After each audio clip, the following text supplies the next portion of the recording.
Setiap awal tahun selalu membawa optimisme baru, tapi 2026 menghadirkan satu pertanyaan yang jauh lebih besar daripada sekedar target tahunan. Apakah cara kita berinovasi masih relevan dengan tantangan zaman yang berubah begitu cepat?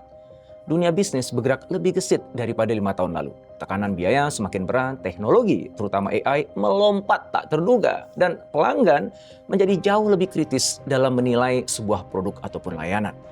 Dalam kondisi seperti ini, inovasi tidak lagi bisa berjalan sebagai slogan yang dipajang di dinding kantor atau acara tahunan yang sibuk namun tidak menggerakkan bisnis. Ketika banyak perusahaan masih menjalankan inovasi seperti ritual rutin, muncul pola baru yang menunjukkan arah yang sangat berbeda. Ada yang mulai menautkan inovasi ke strategi, ada yang menuntut hasil nyata dari setiap eksperimen, dan ada yang justru mengencangkan kembali fondasi agar inovasi bisa tumbuh lebih terarah.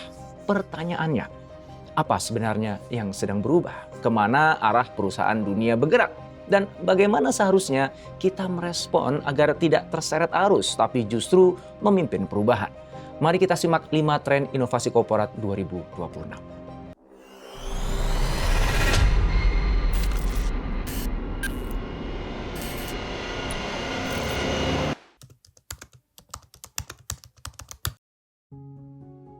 Inovasi tidak boleh lagi sporadis, ia harus intentional, diniatkan dengan sungguh-sungguh dan dipilih dengan sadar. Banyak perusahaan global menyadari bahwa mengandalkan momen kreatif sesekali nggak cukup untuk menghadapi tekanan pasar dan perubahan teknologi. Mereka mulai membangun kapasitas inovasi secara sistematis, lengkap dengan prioritas yang jelas, penyelarasan strategi, dan mekanisme yang memastikan ide tidak berhenti di papan presentasi. Riset Kellogg Foundation tentang intentional innovation bisa jadi rujukan. Riset itu lahir dari kegelisahan bahwa inovasi sering diperlakukan sebagai kejadian acak, bergantung pada individu berbakat atau kondisi darurat. Mereka menemukan bahwa inovasi berdampak lahir dari struktur dan proses yang bisa diulang, dan juga budaya yang memberi ruang untuk belajar dari kegagalan. Ketika inovasi dirancang dengan sengaja, perusahaan bisa berinovasi secara stabil, bukan hanya ketika ada tekanan atau inspirasi sesaat. Di Indonesia, arah ini mulai terlihat. Banyak perusahaan tidak lagi menunggu tekanan sebelum berinovasi. Inovasi mulai didorong dari tingkat eksekutif, diterjemahkan menjadi arah yang jelas, lalu dijalankan secara konsisten oleh organisasi. Eksperimen menjadi bagian dari ritme kerja, bukan kegiatan dadakan. Kolaborasi lintas divisi diperkuat, dan sistem untuk menumbuhkan ide hingga implementasi dibangun secara serius. Inovasi menjadi kemampuan organisasi, bukan keberuntungan.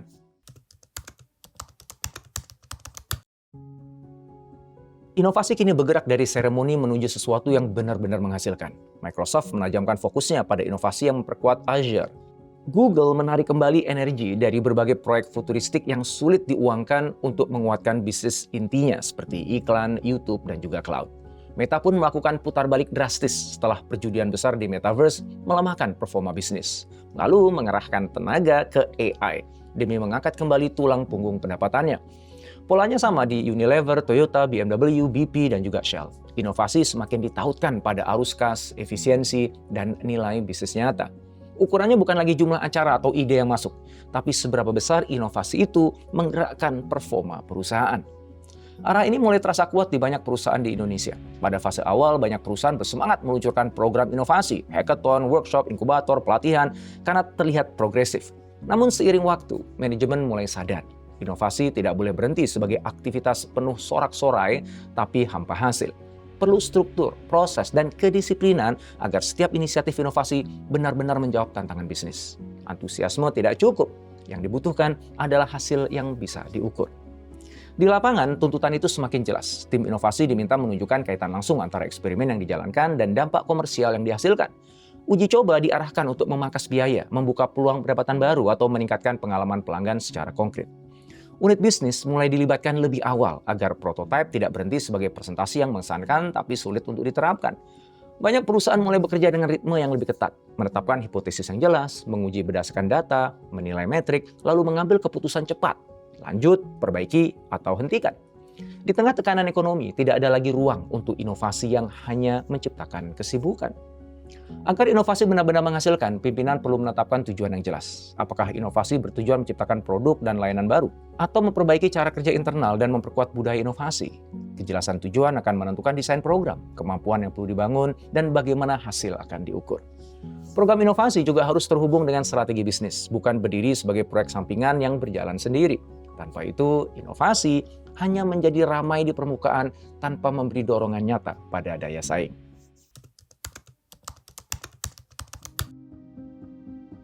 Sejak awal 2000-an, hackathon internal berkembang menjadi kompetisi terbuka dan kolaborasi eksternal. Lego Ideas, P&G Connect and Develop, Shell Game Changer, BMW Startup Garage, Samsung C-Lab. Semuanya menunjukkan pola yang sama. Kompetisi menjadi pintu masuk ide yang kemudian disambung dengan pilot, inkubasi, dan bahkan peluncuran produk. Di Indonesia, tren ini tumbuh pesat. Banyak BUMN, perusahaan swasta, dan organisasi besar menjadikannya agenda rutin. Kompetisi inovasi mudah dipahami, mudah dijalankan, dan efektif membuka partisipasi luas. Namun, kompetisi inovasi tidak semuanya sama. Ada yang berfokus pada kultur, membangun kebiasaan berinovasi, menyangkau banyak karyawan, atau menciptakan energi organisasi. Tapi ada juga yang berfokus pada bisnis, dengan tema yang spesifik, seleksi ketat, dan hasil yang terukur. Agar kompetisi tidak berhenti sebagai acara yang meriah tetapi kosong tindak lanjut, perusahaan perlu menautkannya dengan agenda bisnis. Tema harus selaras dengan prioritas perusahaan. Ide pemenang harus memiliki jalur yang jelas, apakah masuk pilot, diteruskan ke unit bisnis, atau masuk inkubasi. Tanpa jalur ini, kompetisi hanya memicu antusiasme sesaat. Dengan jalur yang jelas, kompetisi menjadi sumber ide hidup yang memberi nilai nyata.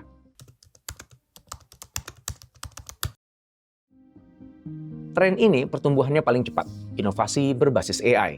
Data McKinsey menunjukkan bahwa pada 2024, sekitar 3/4 perusahaan global sudah menggunakan AI di setidaknya satu fungsi bisnis. Penggunaan generatif AI melonjak drastis dari 1/3 perusahaan pada 2023 menjadi 2/3 pada 2024 dan terus naik. Meski adopsi meluas, hanya sebagian kecil perusahaan yang benar-benar bisa memanfaatkan AI untuk inovasi bernilai tinggi, untuk produk baru, layanan cerdas, atau model bisnis yang baru. Indonesia mengikuti pola yang mirip. Laporan AWS mencatat bahwa adopsi AI mencakup 18 juta bisnis, naik hampir setengah hanya dalam 1 tahun aja. Penggunaan terbanyak masih pada fungsi dasar, tapi perusahaan besar mulai naik level. Sekitar 41% perusahaan besar sudah mengadopsi AI, dan sebagian berhasil meluncurkan inovasi berbasis AI. Ada kelompok yang lebih maju dan mulai memakai AI untuk efisiensi skala besar atau pengembangan produk. Fondasinya sudah terbentuk. Tantangannya kini adalah membantu perusahaan naik ke tahap inovasi yang lebih tinggi. Secara umum, perjalanan AI di perusahaan bergerak dalam 3 tahap. Tahap pertama adalah penggunaan untuk pekerjaan rutin, otomatisasi tugas administratif atau proses yang berulang. Tahap yang kedua adalah akselerasi produktivitas lewat analisis data dan otomatisasi keputusan. Dan tahap ketiga yang paling strategis adalah menggunakan AI sebagai mesin inovasi, menciptakan produk baru, layanan yang lebih cerdas, atau model bisnis baru. Banyak perusahaan Indonesia masih berada di 2 tahap awal. Untuk naik kelas, perusahaan membutuhkan arah strategis yang jelas, fondasi data yang kuat, tim yang kompeten, dan ruang eksperimen yang aman. Tanpa semua ini, AI hanya akan menjadi alat efisiensi, bukan sumber pertumbuhan.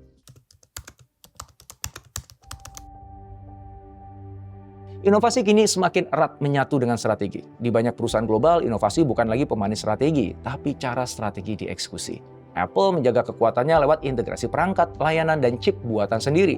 Netflix memanfaatkan data sebagai motor inovasi untuk memperkuat strategi subscription dan juga konten original. Tesla menempatkan inovasi baterai dan perangkat lunak sebagai inti dari kendaraan listriknya. Adobe beralih ke model cloud demi pendapatan yang lebih stabil dan dapat diprediksi. Sementara IKEA mengarahkan inovasinya pada keberlanjutan dan efisiensi biaya. Dan IBM, juga Salesforce, memusatkan energi pada AI dan cloud sebagai arah strategis utama. Inovasi dan strategi bukan lagi 2 jalur paralel, tapi 1 jalur yang saling menguatkan. Pergeseran ini mulai terlihat di Indonesia. Banyak perusahaan kini menautkan inovasi dengan prioritas yang spesifik, efisiensi rantai pasok, diversifikasi pendapatan, digitalisasi operasi, atau peningkatan pengalaman pelanggan. Perusahaan energi mengkaitkan inovasi dengan transisi energi. Retail menjadikannya sebagai bagian dari omnichannel. Sektor finansial memanfaatkan inovasi sebagai penggerak transformasi layanan digital. Ketika inovasi dan strategi bergerak bersama sejak awal, ritmenya jadi lebih sinkron. Tim inovasi tahu apa yang harus dicapai, unit bisnis tahu apa yang mereka akan dapatkan, dan manajemen bisa mengukur keberhasilannya dengan lebih jelas. Masalah muncul ketika inovasi berjalan di satu jalur dan strategi berjalan di jalur lain. Ide-ide inovasi jadi nggak relevan, pilot tidak bisa diskalakan, dan hasil sulit terlihat. Ketika inovasi diposisikan sebagai perpanjangan dari strategi, arah menjadi lebih fokus, keputusan lebih cepat, dan hasil lebih dapat dipertanggungjawabkan. Inovasi akhirnya menjalankan fungsi utamanya, menggerakkan strategi, bukan sekedar menambah aktivitas baru. Agar semuanya berjalan serasi, pemimpin perusahaan perlu memahami sejak awal alasan membuka lab inovasi atau membentuk unit khusus. Mereka harus bisa membayangkan perjalanan sebuah ide sejak lahir hingga siap dijalankan. Tanpa jalur yang jelas, inovasi hanya akan menghasilkan rangkaian konsep tanpa masa depan. Visi yang sederhana tapi tajam sudah cukup untuk memberi arah. Misalnya, ingin berpindah dari satu taruhan besar ke portfolio eksperimen kecil yang bisa diuji cepat. Setelah visi jelas, jalur pertumbuhan ide perlu dirancang dan dukungan organisasi harus tersedia. Akses data, ahli, pengguna, ruang eksperimen, agar solusi yang dibangun benar-benar relevan dan mudah diadopsi. Pada akhirnya, tahun baru memang membutuhkan cara baru. Capaian yang lebih tinggi tidak akan lahir dari pola lama yang sudah melewati masanya. Perusahaan yang ingin tumbuh harus lebih fokus, lebih terarah, dan lebih berani berubah. Semua tren yang kita bahas menunjukkan satu hal. Inovasi kini harus lebih strategis, lebih intentional, dan lebih dekat dengan bisnis. Dan ketika strategi, kepemimpinan, dan budaya bergerak serempak, inovasi tidak lagi menjadi proyek tahunan, tetapi menjadi mesin yang membawa perusahaan bertumbuh secara berkelanjutan. Semoga Allah memudahkan langkah kita di tahun ini.